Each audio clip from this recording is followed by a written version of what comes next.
Hey everybody, it's Nichelle here again with Birth You Hoover. Here at Birth You Hoover, I am a full spectrum plant-based holistic doula and an advocate for all things safe, natural, and effective.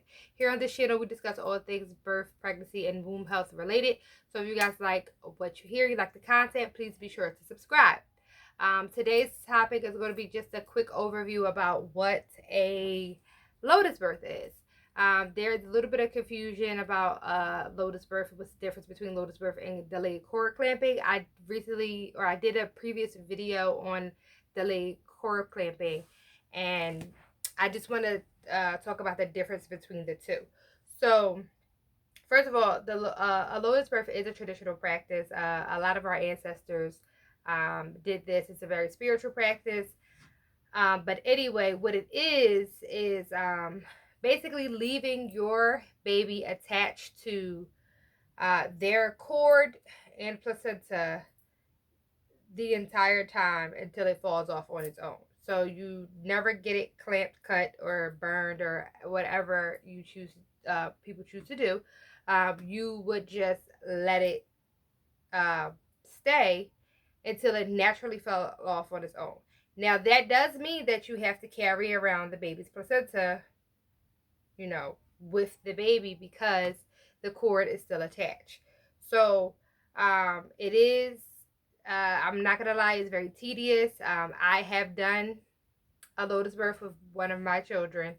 It is a very tedious thing to navigate life through. I think if you're going to do it, you definitely want to plan on not traveling for about a good 6 days. It felt my child's cord fell off in about 6 days. It can take anywhere between 6 to 10. If it takes longer and you start to see obviously developing a smell, or it's still very sticky, redness at the site, things like that, then that's something that you want to definitely get checked out or looked at. But for the most part, if you care for it properly, and if you make sure it gets air and it can dry out, I think that it's really a safe practice, for the most part. I'm not gonna say there hasn't been instances where things occur and maybe an infection or whatever case may be, but again, I've experienced it. I had no problems with it. It was a beautiful experience. And there's so many things that you could do with the placenta afterwards. You could definitely dry it out, break it down, dehydrate it, encapsulate it. That's called placenta encapsulation. I know a lot of doulas have that as a service, including myself. I don't really like to do it. It's not my specialty. It's not something that I like root for me personally to do it, but I definitely can provide that service. But I know a lot of doulas. Some doulas focus on it. Some people just do encapsulation with the placenta. But it's a very great practice. There has been information out there that says that it helps you refuel your body. That organ is the organ that created your baby's entire body.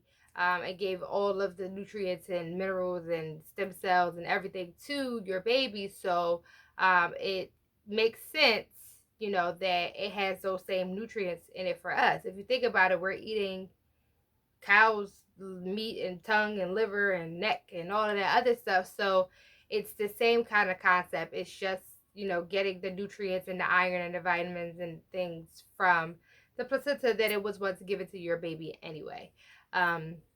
You could also do a spiritual practice. You can save it and keep it for the baby to let them have it when they get older and say, hey, here's your placenta. You can now do what you want with it. You can bury it on your land. You can pretty much do whatever you choose to see fit. You can get a printout of it, colored in print, and it's just so many different things that you can do with it just to remind you of that beautiful thing that you just did.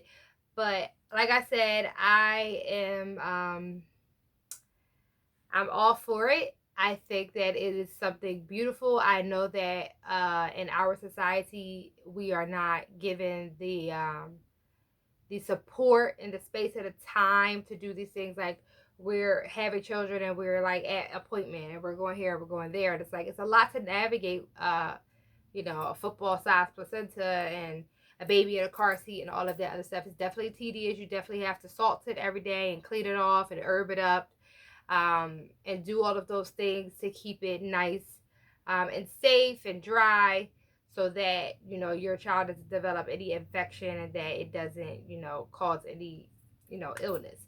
So it is, again, not for the faint of heart.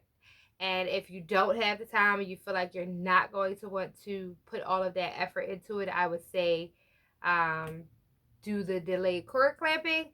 But if you feel like you're going to have the time, you're going to be home, you're going to be resting, and you'll be able to navigate all of that, then I say go for it.